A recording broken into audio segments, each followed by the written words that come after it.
Welcome, everyone, to our second part of our Working in HDR webinar series, where we're exploring and sharing information on working from onset all the way to consumer screen. We're happy to be here today, sponsored by Dolby and Red together. My name's Tom Graham. I presented part one last week, which was really an overview of working in HDR, what all the parameters of HDR are about, and you're welcome to see that as a recording. It was basically a primer for this second part, where we're going to dive deeper on actual on-set and camera discussions.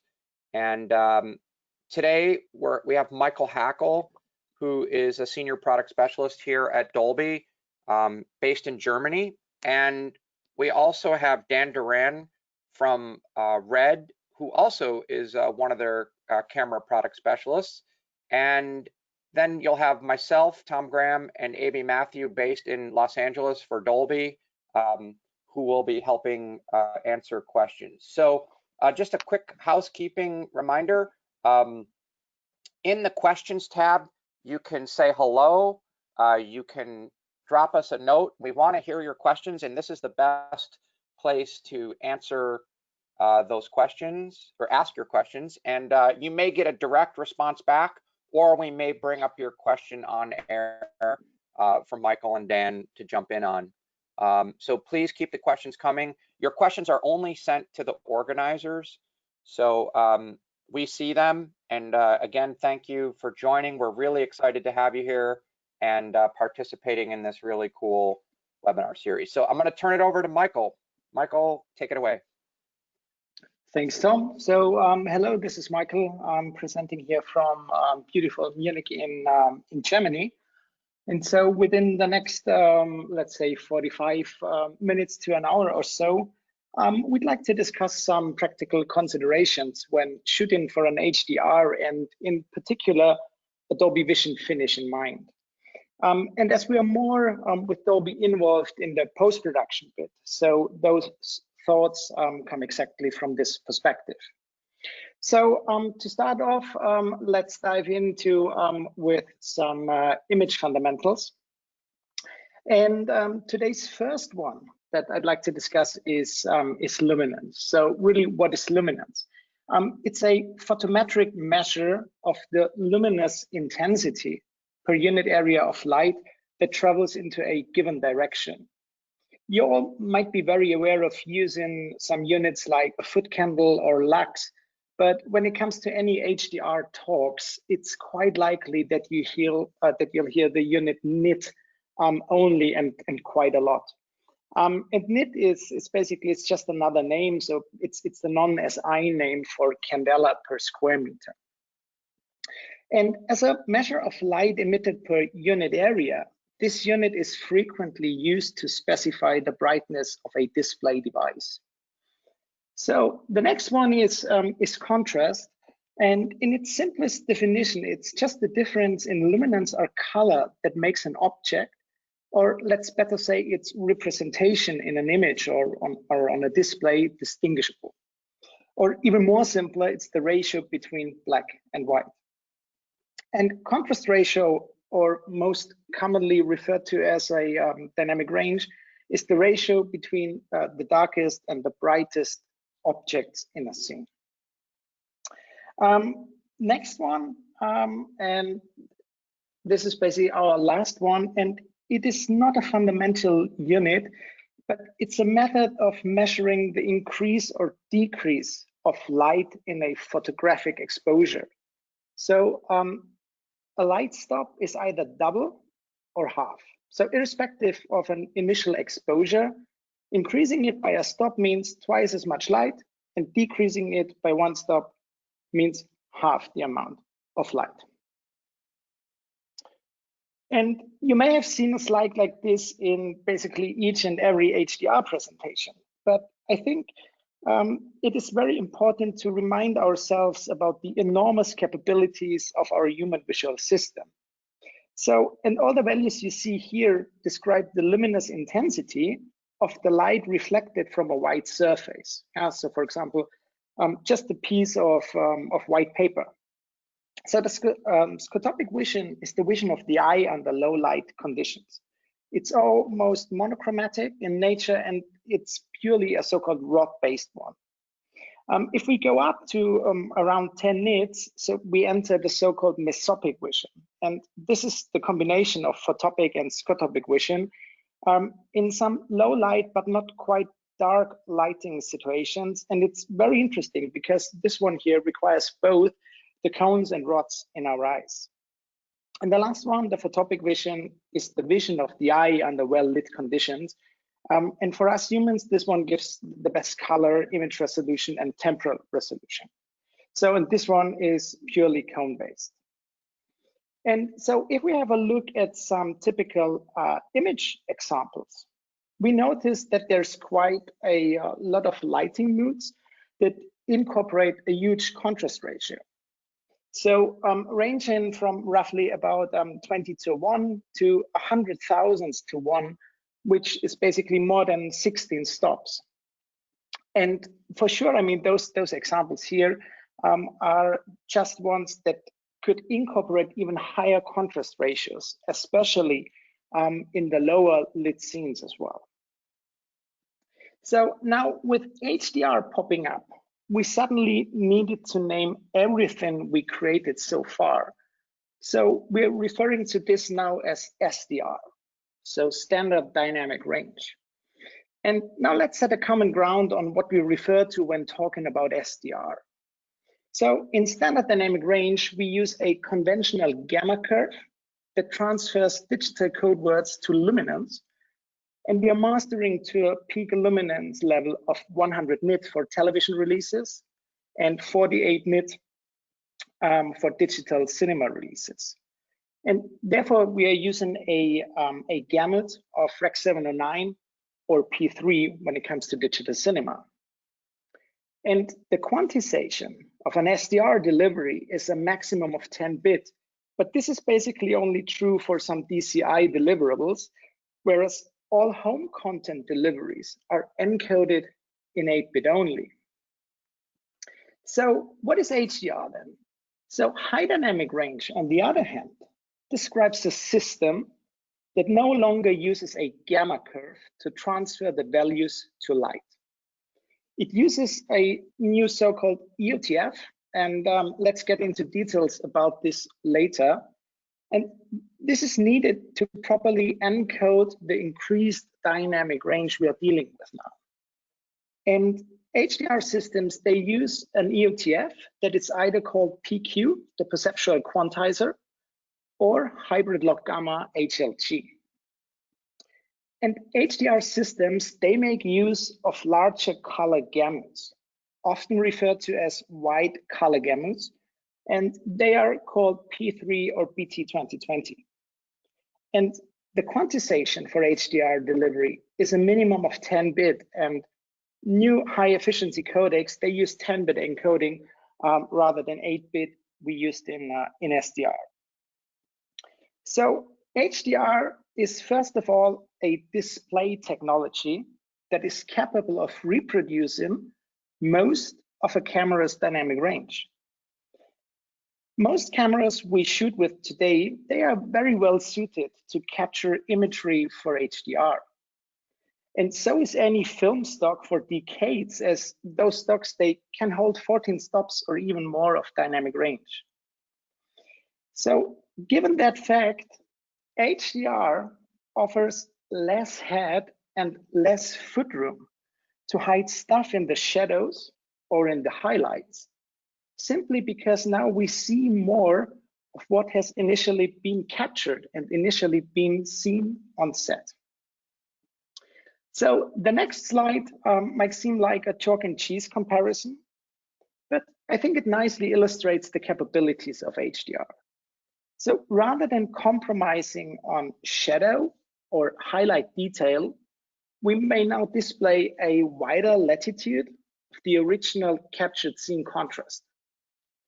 So SDR video distribution can only show a very narrow exposure band of the modern digital sensors, or a properly scanned negative film stock's dynamic range.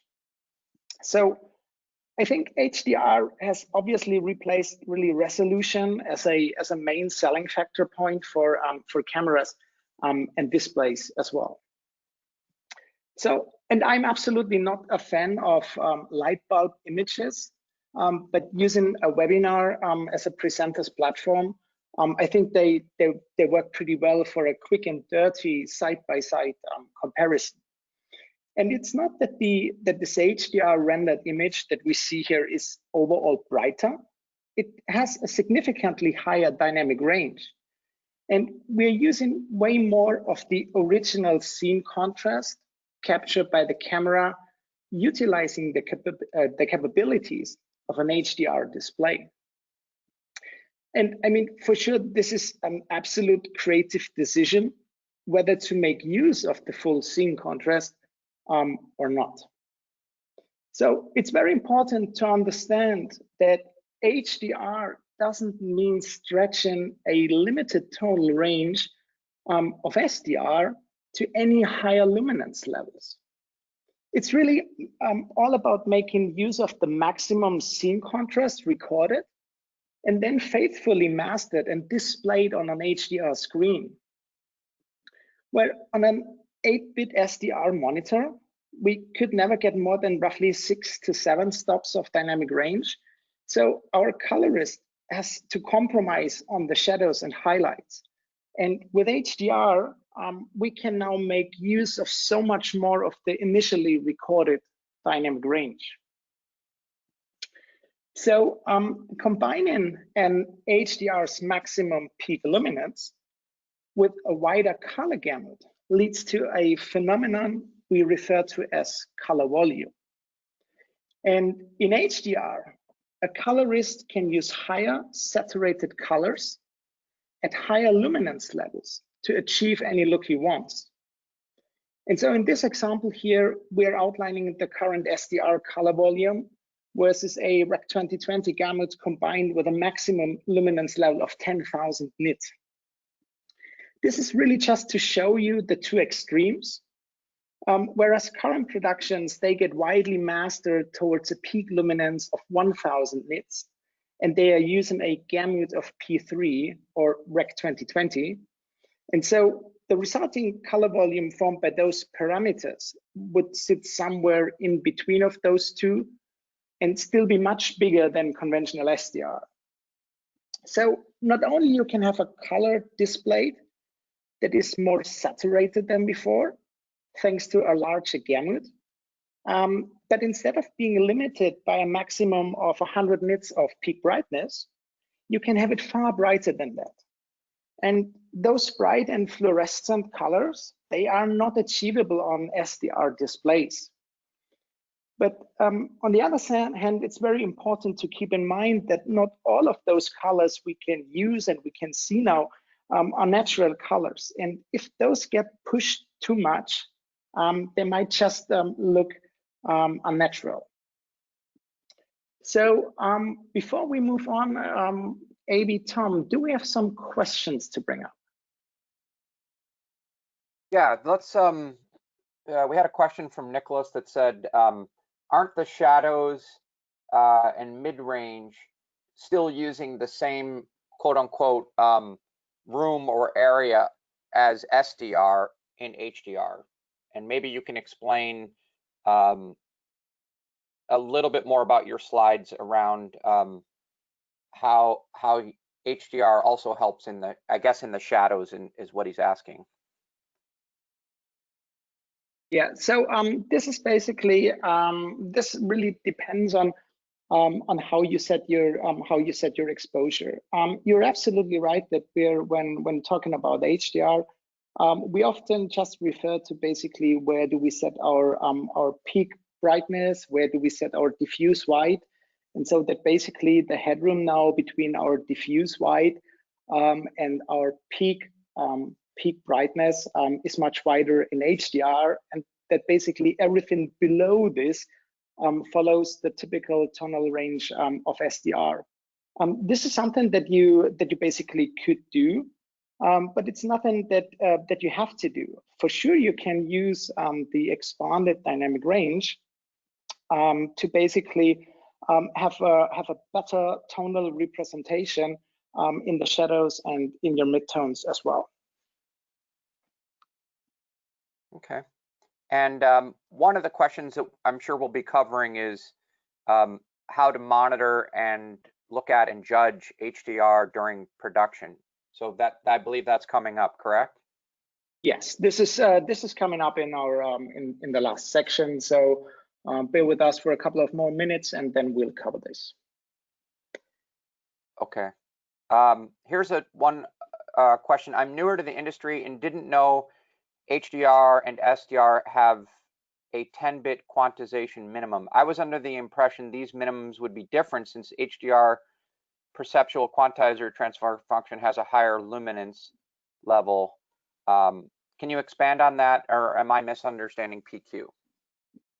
So it's really so when we are talking about the quantization here, it's when it comes to delivery systems. So for example, SDR deliveries when it comes to OTT broadcasting, then those codecs they are using a 8-bit quantization. Whereas when we are talking about HDR distribution, the new high efficiency video coding uses 10-bit as a minimum quantization. And in case of Dolby Vision, actually 12-bit, right? Yes, and in case of Dolby Vision, it can expand up to 12-bit. So, but the minimum is 10-bit here. Great, awesome. I think you're good to proceed forward. Okay, so let's move on there, and let's see what we need to make some good high dynamic range. And I think we all agree that light is our best friend. And so let's have a closer look on how light travels from scene to screen. So on set, light gets captured from a camera system that uses a so-called OETF, a optoelectrotransfer function, to encode light to digital code values. And this OETF is basically a translator from light to code words, and is the ingredient we really need to properly translate the scene contrast to code words. And on the other side, we need a EOTF, an electro-optical transfer function. And this one translates the code words back to light that gets emitted from a display device. And so in order to get a good HDR, we need proper OETFs and we need a proper EOTF.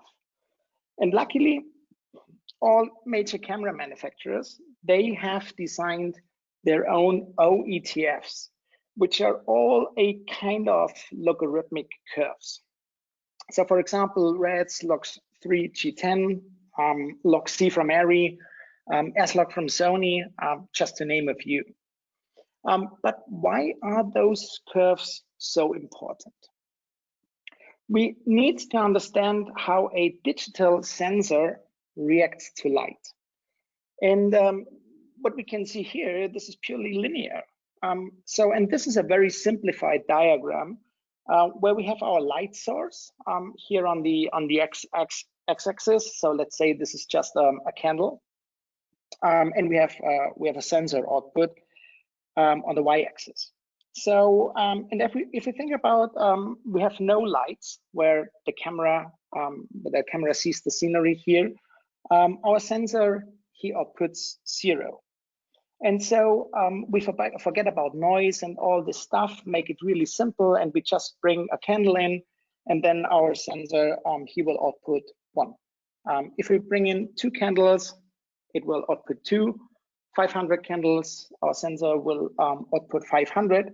And this goes on and on and on, basically until we reach our sensor clipping.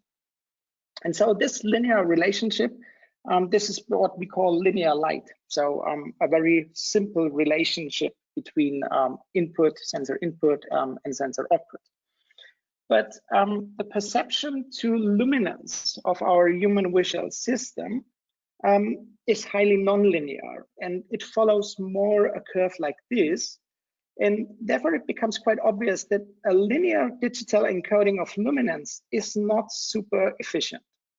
And so please bear in mind, those slides, they really reflect a very simplified explanation on how we react to light. So if you think about a totally dark environment, so let's say a room or a cave, there's no candle inside, I think we all agreed that we wouldn't perceive any light. So now someone brings in a candle and we would perceive the luminance of this single candle as a brightness of 1. If we add another candle, so we are doubling the amount of our light sources, we would perceive this luminance as 2. But then we would need 4 candles to perceive a brightness of 3, and we would need 8 candles to perceive a brightness of 4. So from a given point, we have to double the amount of energy to perceive a single amount of higher perceived brightness. And this is something in photography, what we call a stop. And in this very simplified illustration of a sensor capable of 10 bit, so this one can distinguish 2 to the power of 10, so in total 1024 steps, we see why linear encoding is insufficient. So we would spend 512 code values for the last stop. And let's just think about this, could be some practical that is really not very important for our story at all. But so for us, this is one stop, and for the camera sensor, this is half of its precision. And so therefore, we would lose 1/2 of our sensor range. And so the next stop, again, would take half of the remaining precision.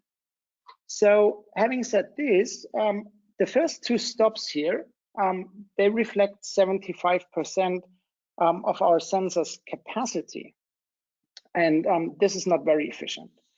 And so with those 2 stops, we are basically just 2 stops away from our sensor clipping. And this is obviously not too much headroom. So when we now start recording, we can make use of a logarithmic encoding to get, first of all, evenly distributed code values for each stop. And this log encoding is meant to redistribute the data from the sensor so that it is more aligned to our perception, to our visual perception.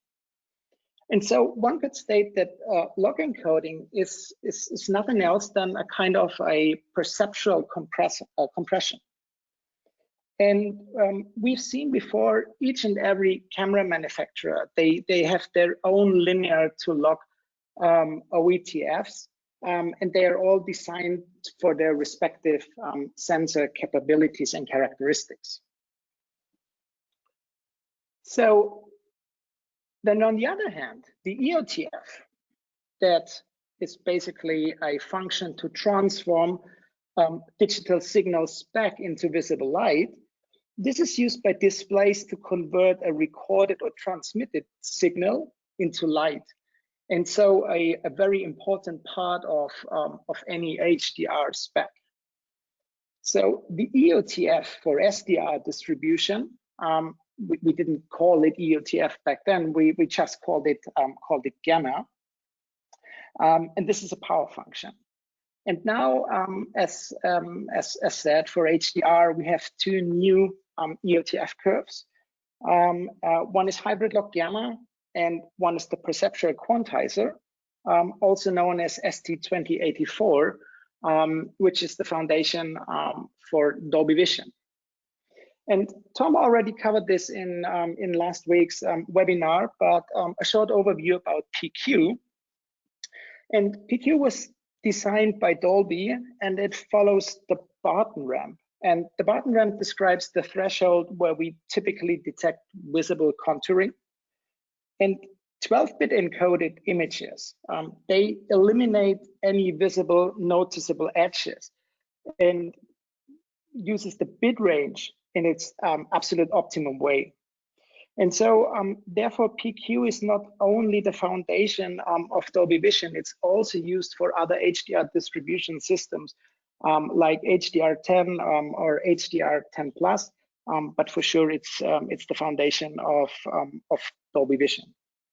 And so as we see here, a 10-bit gamma encoding is no longer suitable. It can't handle higher luminance ranges. And for sure, we could increase its quantization, but this would be very insufficient when it comes to data storage and transmittance as well. And I hope one can see it here over this harsh compression of the webinar system.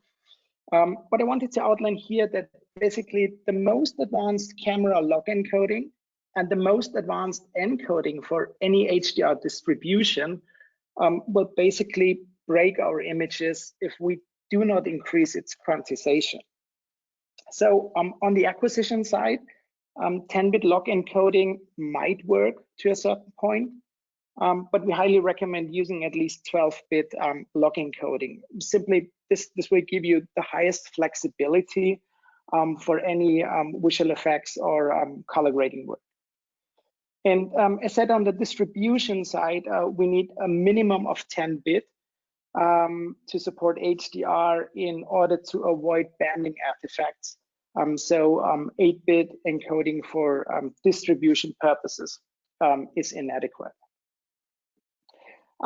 So summing up, good HDR needs three basic ingredients. So first of all, we need a proper scene contrast. And then second, we need the right curves. So we must ensure encoding properly to capture the high scene contrast without compromising. And then we need a new EOTF, preferably PQ, the perceptual quantizer, to transport the additional dynamic range to display devices. And third, we need higher quantization for capture in order not to break our images. And we need higher quantization on the distribution side in order really to transport the increased dynamic range to the viewer as well. So before we go to the next section, again, maybe Tom, do we have some questions that we should pop up? Sure. So I think it relates. We have a couple, kind of two of the same question. One was, should I record on my Canon 500 Mark II in PQ if available, or a similar type of question, would the cameras that shoot RAW be more efficient in HDR workflows? So maybe just go over again the types of acceptable capture formats that you recommend to get good HDR.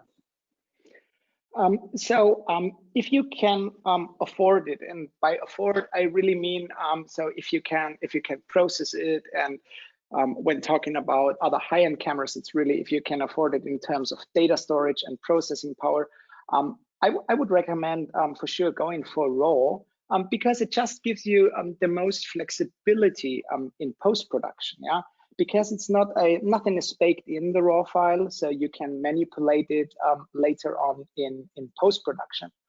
But for example, compared to logarithmic encoding, RAW encoding doesn't offer you a wider tonal range. So you could use RAW encoding. This would be most preferable. Other than this, we would recommend at least a 12-bit log encoding. So for example, using a log C. Or red log or S-log footage. When it comes to directly recording in PQ, there are camera systems that can do this, but then you're basically already capturing in a display referred space, which is fine if this fits your workflow.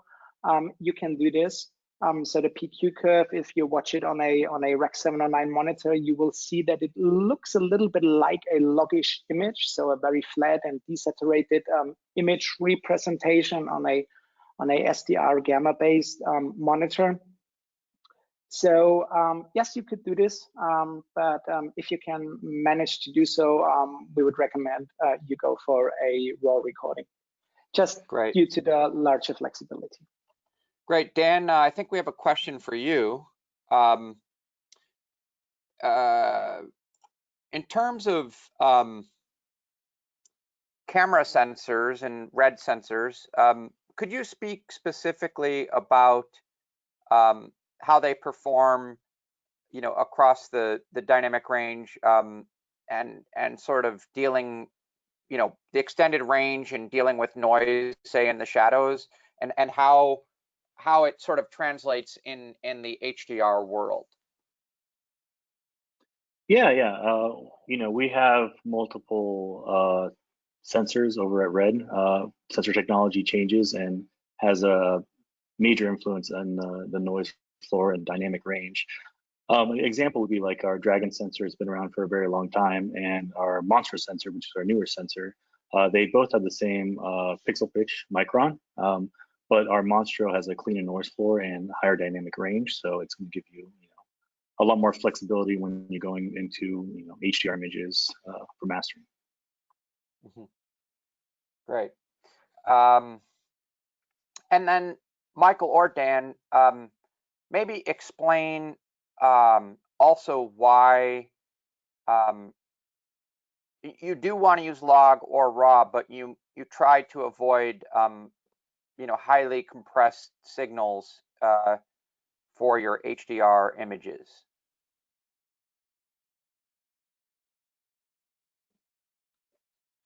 Yes. So compression, for sure.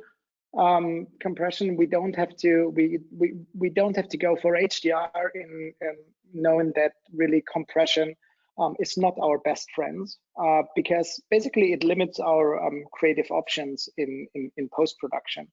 And I mean, when talking about compression, also in terms of, okay, we are using a SDR recording, so basically already gamma encoded signal, and we try to make this a HDR lookalike.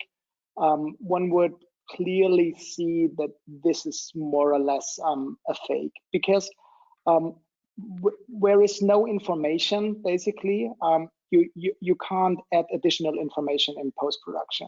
So this is basically this is basically not the idea of post-production, and not the idea of HDR. So the moment you get highly compressed, the moment you opt in for video encoded capture, you're just limiting your possibilities by a huge amount in post-production. Okay, great. I think there's some more specific camera settings coming up, so why don't we'll pause those till the end, and we'll continue on throughout, and then we can come back to more specific camera recommendations on settings for recording with Red cameras. So take it away, Michael. Great. So in terms of areas of concern, or maybe we better call it things to look out for, we identified some areas to pay attention to when shooting and pre-visualizing on set with an HDR and specifically a Dolby Vision finish in mind. And those ones that we will show you in a minute, they shouldn't be seen as kind of commandments, but more as some guidelines for assessing the impact of HDR on the look of the project, and its storytelling intent, and for sure possibly effects on the audience. And really remember, it's not required to explode even or every last ounce of brightness, color saturation, or even dynamic range.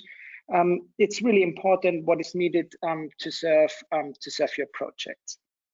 And so, the so-called 5 dimensions we identified, and here are some big kudos to our friends from Able.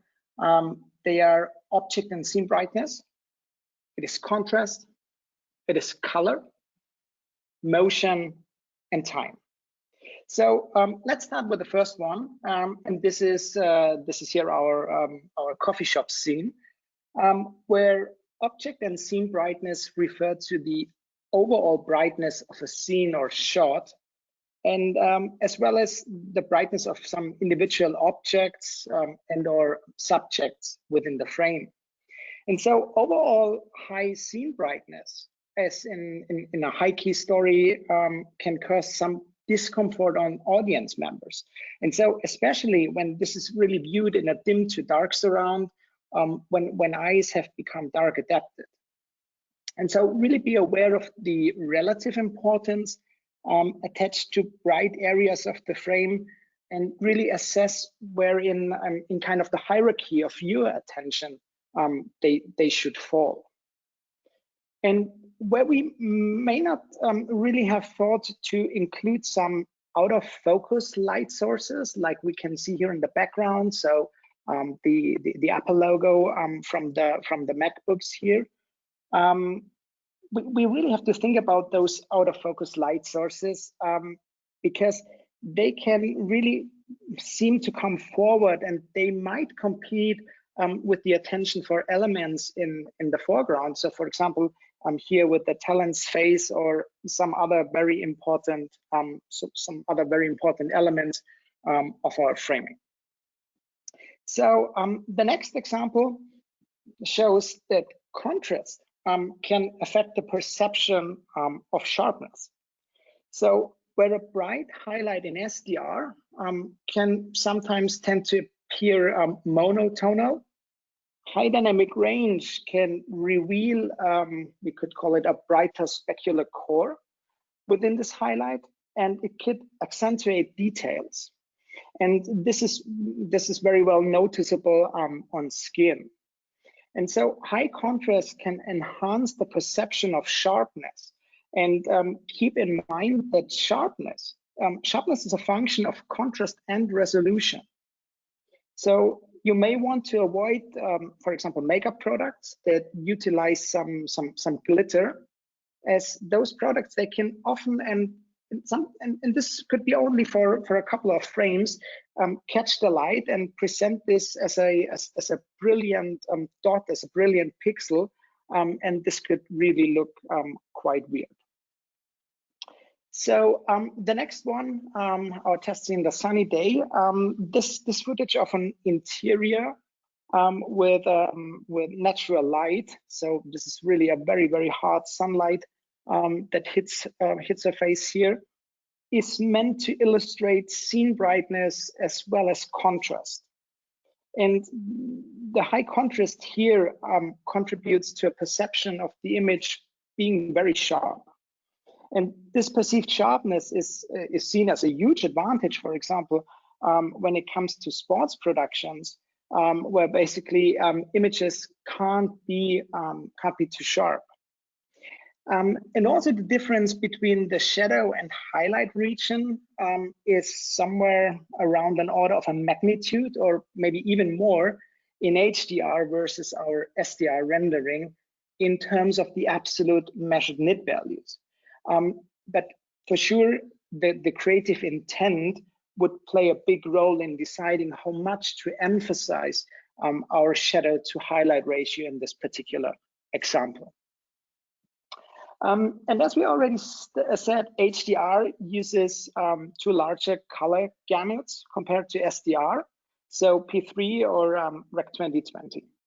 And so because we can now use wider color spaces, we can basically utilize more of our camera's native color gamut. And our camera doesn't have a gamut, but it's representation. And for sure, it's dynamic range. We would really advise to investigate how the camera handles very saturated colors, and as well as checking the behavior when colors start to clip. And HDR, due to its increased contrast and coupled quite likely with higher resolution, and usually then watched on larger devices with a larger field of view, can show some motion artifacting more prominently than SDR.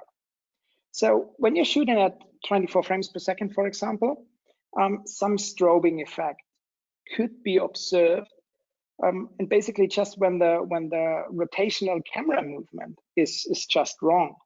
So this shows then a kind of a staccato effect during panning. And so panning speed is the easiest way to control this, but there is basically no rule of thumb, because the format size, the lens focal length, shutter speed, the scenery, this all plays a role. For sure, some higher frame rate or faster shutter speed might help to alleviate this effect. But again, this is very scene dependent and must be evaluated respectively. And so the last example is time. And for sure, this is absolutely beyond the scope of framing. But we should consider the edit as well, since cutting from a low light to some high lit image can have some uncomfortable effect on the audience. Whereas this might absolutely be desired, but it maybe this is not desired. So this is really absolutely depending on the subject, and therefore it's just important to keep this effect in mind. So summing up, what do we take from those examples, from those things to consider?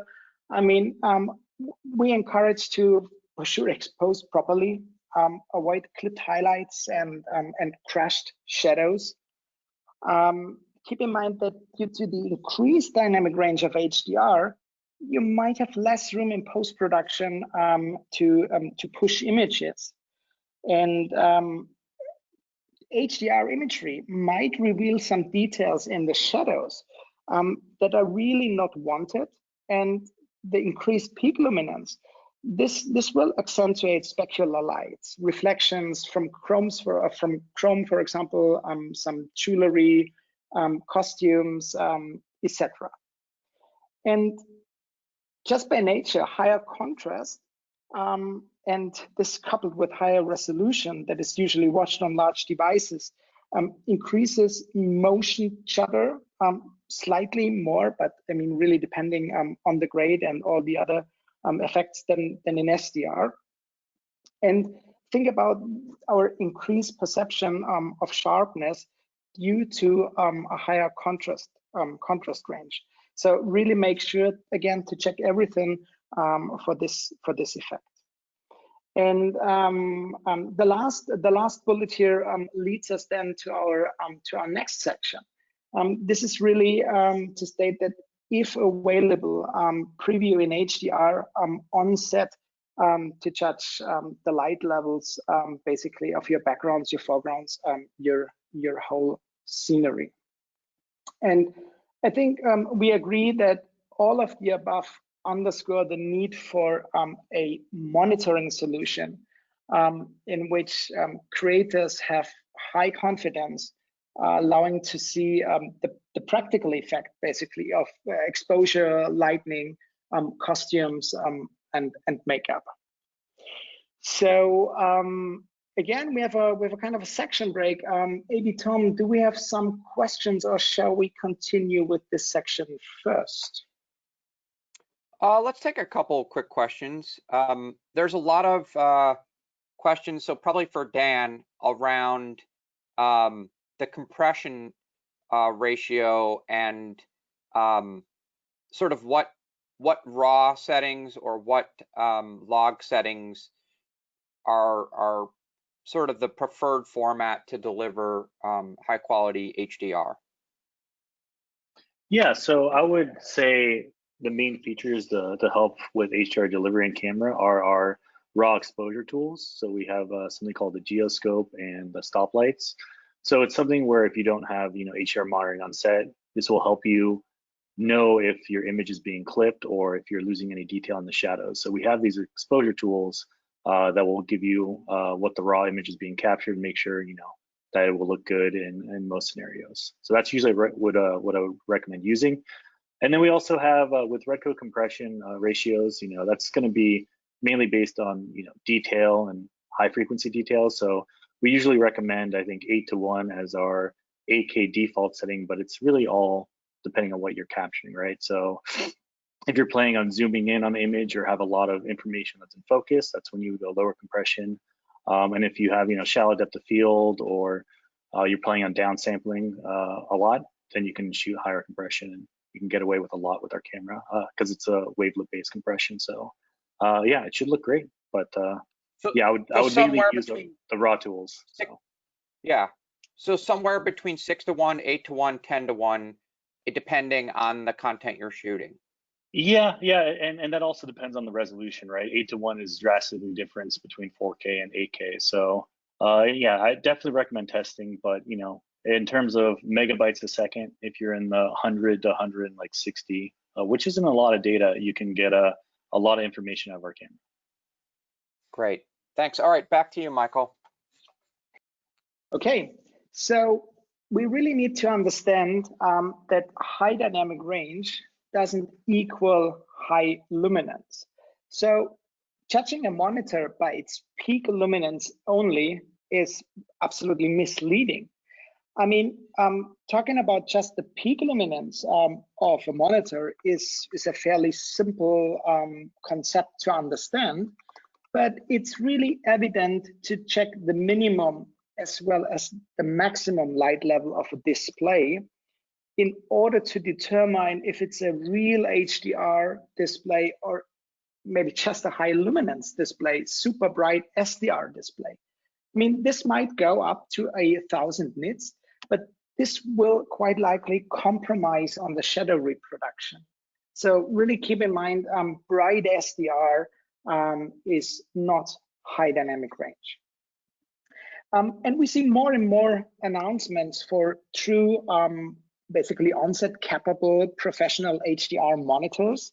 But still the majority of available display devices can be either found on the, let's call it the consumer prosumer side. So for example, using a HDR television, or on the high-end mastering side, using some professional grading and mastering monitors. And both categories, they might fit into given environments and budgets for sure. But I think there's enough space left for manufacturers to come up with an affordable onset suited monitoring solution, offering the crews the confidence that's really required. And maybe we'll see some of the recently announced high-end computer monitors soon. But again, we must consider that a film set is really SDI territory.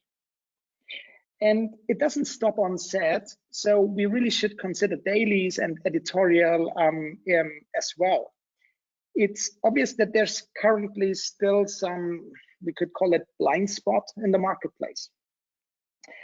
So an HDR dailies and editorial creation workflow is beyond the scope of this presentation, but for sure it would be very, very useful to incorporate HDR monitoring in those processing and in those creative steps as well.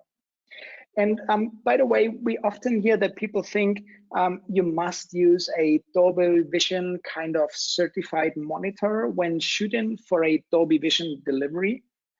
So no, absolutely not. We don't certify mastering monitors. And you must use a mastering monitor in post-production. So in the color suite, when mastering for a Dolby Vision finish, that meets our minimum requirements for grading and mastering. Nevertheless, using an HDR monitor on set might really help to comfortably expose to kind of just hold an exact level of luminance detail to retain and then light the set as needed. But even having the most advanced on-set monitoring in place, we need to consider that having a proper viewing environment in place is absolutely crucial. So I hope we can see this here over the web with this very basic example. Surround illumination really determines how our eyes react to light, and it's not illustrated here, but to color as well. So, and you can see here really how the surround level determines our perception of the tonality. And in an ideal scenario, the HDR monitor we use on set would be isolated from the high ambient light and would be placed in an environment preferably as similar to a color suite as possible. To properly view the wider dynamic range and assess really where the shadows and highlight details fall, we would need some minutes, or to spend some minutes in this viewing environment to allow our eyes to adapt accordingly. But I think we all agree that this is a recommendation that really very often odds with the hectic environment on a film set. And it just might not be practical to remove oneself from the camera position or from another position of the set to really spend time to properly view a high quality calibrated monitors. Nevertheless, over time, experience, intuition will allow camera and other personnel to pre-whiz how HDR will look in the end. But in these, and I think it's still some kind of earlier days of HDR, it's very important to build that experience. And another aspect of monitoring are scopes. So some DPs really rely on a waveform monitor to assess some critical signal levels and for setting the exposure.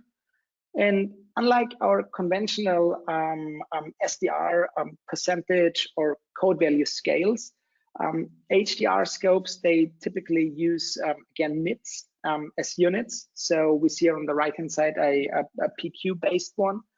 But besides the scales, the signal, and in this case, I think it was just a log signal coming from a camera, is absolutely the same. So Dolby Vision gets mastered to a particular peak luminance. This is typically 1,000 nits, sometimes even 4,000 nits. And therefore, it can be useful to preview where highlights will fall relative to the monitor's maximum brightness level. Especially, I mean, this is really handy for some live or near live applications. Or, I mean, if you're doing some, let's say, some live grading or live assessing of the footage on set. But it's very important that we don't sacrifice exposure just to stay in the given nit value. And it's as important as ever to understand where the camera sensor will start to clip. And so for the last bit, let's have some look on how we previewed and how we managed color when we were shooting the footage for our 5-dimension of awareness that we mentioned before. So we had a very simple and straightforward setup in place where we fed all camera log signals via SDI into some HAA FS HDR converter. So this one was internally working in ACES, and this one was controlled by a live grading application. And then so all camera signals, they were converted into ACES and then sent gamma encoded to an SDR monitor, and in parallel PQ encoded to an HDR monitor, both using the respective ACES DRTs. And so with a workflow like this, so with a color managed workflow like this on set, one could use the looks that are created, for example, here on set, for some further post-production, but for sure, vice versa, you could use predefined looks that you built in post, and you could use them for some visualization on set as well. And there are even some cameras in the market, they implement a straight PQ output. So those signals can then directly be sent to a HDR monitor, and so this could basically obviate the need for a kind of converter or processor like we had here. And as said already, for sure, there are much more color management systems and tools here on set. And I mean, you can make this kind of workflow as pragmatic or as complex as one could think of. Last bit is really, I want to outline that please pay attention when using some show LUTs you might have used for your last shows, because it's quite likely that your favorite look was designed with an SDR finish in mind. And so those lookup tables, they were particularly designed to be viewed on a 100 nit SDR monitor. So therefore, those lookup tables, they are no longer suited for HDR. And you should really consult your colorist or a color scientist to make him extract basically the look bit and apply it to match the intended mastering luminance. So HDR should really be seen as more like a creative tool set rather than the technology. And I think it's totally up to creatives on how and to which extent to make use of HDR. Just because we now have access to display a wider dynamic range, higher peak luminance, a wider color gamut, a massive contrast ratio, it doesn't mean that we have to do it. It's super exciting, and I think with cinematographers, directors, DITs, and for sure colorists working together, we will all create the experience that is really needed using HDR in its most effective way to serve our stories. So before we're wrapping up for today, I think we have some minutes left for questions. Great, thank you, Michael. So you mentioned ACEs, and one of the questions is around for show LUTs, you know, sort of working in the ACEs working space. So maybe just quickly touch on that.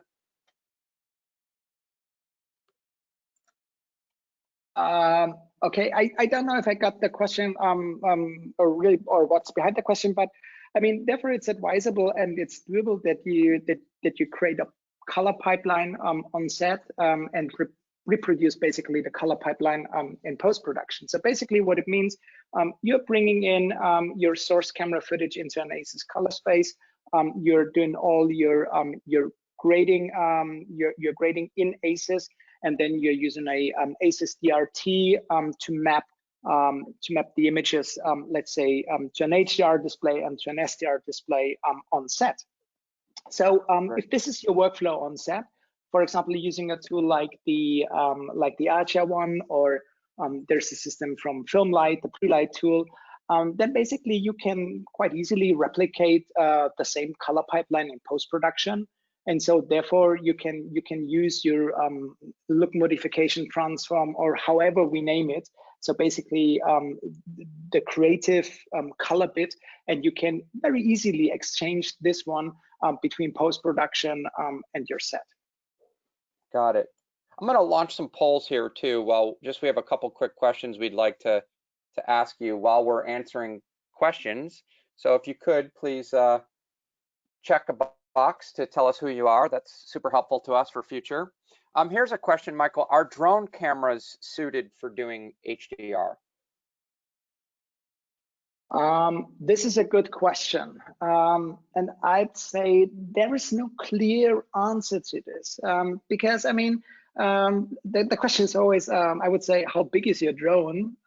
Because one could use, for example, a red Monstro and bring it up to a drone.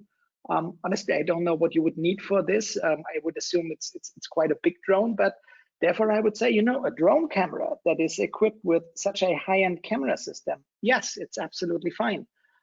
If you ask me, and you want to use a, let's say, $100 action cam and put it on your drone you bought in the superstore next door, maybe this camera system is not that suited for using, because it's quite likely that it will record in a gamma encoded way only, and therefore again we are stuck with all the effects of bringing SDR footage into so basically contrast reduced footage into HDR projects.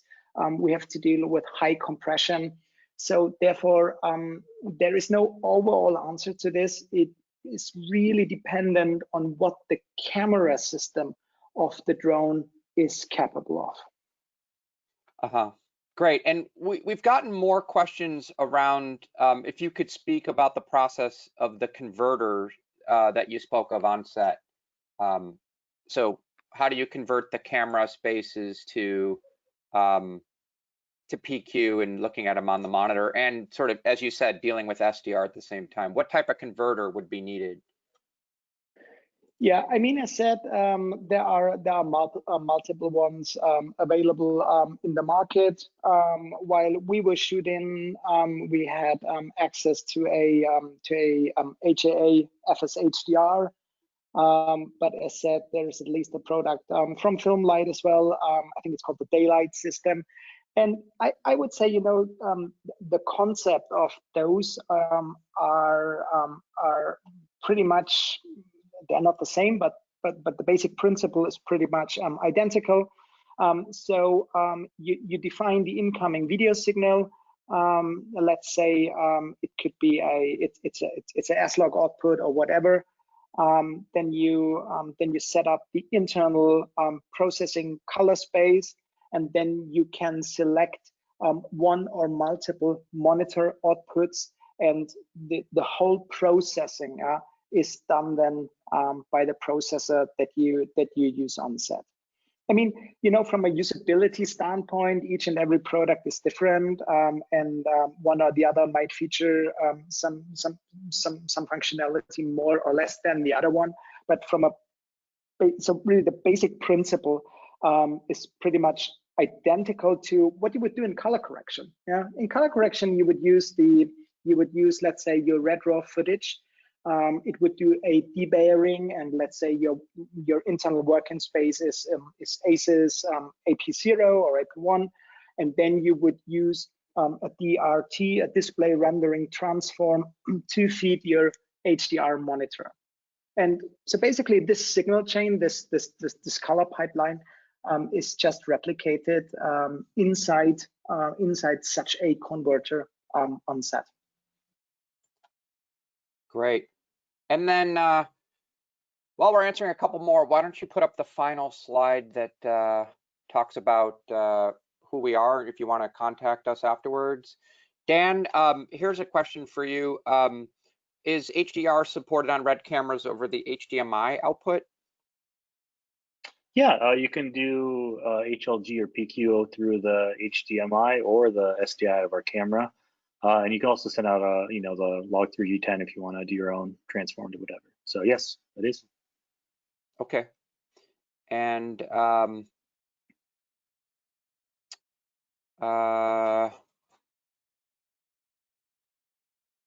Michael, you did recommend having specific LUTs created for, obviously for HDR, but you would also use those same LUTs or have specific LUTs created for Rec 709 to make sure that that you're monitoring and checking that out as well correctly, and would that then translate into editorial, etc.? Well, so this is this is a too complex question to answer very short. So I'll try my best. So first of all, our aim or our idea is you always start with your HDR first. So for sure, you would have a dedicated HDR lookup table because we think that HDR is really your primary distribution format nowadays. And so you would create your HDR look and bake this one in to a lookup table in HDR. And then it really depends on the workflow that is following. So if you have a Dolby Vision finish in mind, you would quite likely then run the Dolby Vision analysis to create an SDR version of your HDR grade. And you could even translate then this SDR version into a static lookup table. So you grade it once, you derived automatically your SDR version, and then you can basically have both versions of your look. So one basically translating to HDR, the other one translating to SDR. You can save this as a lookup table, port it on set, and equip the DIT with 2 lookup tables that basically transport your creative intention with the single difference that one is meant to be used on an HDR monitor, whereas the other one is used and meant to be reviewed on a standard dynamic range display. Right. So we just want to remind everyone that next week we will have two special guests. We'll have the director of photography for Lost in Space, the Netflix show, as well as the colorist from Company 3, talking about these very topics and how they've navigated 2 scenes of shooting with RED cameras and working towards an HDR Dolby Vision deliverable. So we hope that you can all join us. Reminder that you will receive an email of the recording of the first webinar and this second webinar here. And so I recommend that you watch those before next week's webinar. Again, thanks so much for joining, and be safe out there. We hope to see you on the next webinar.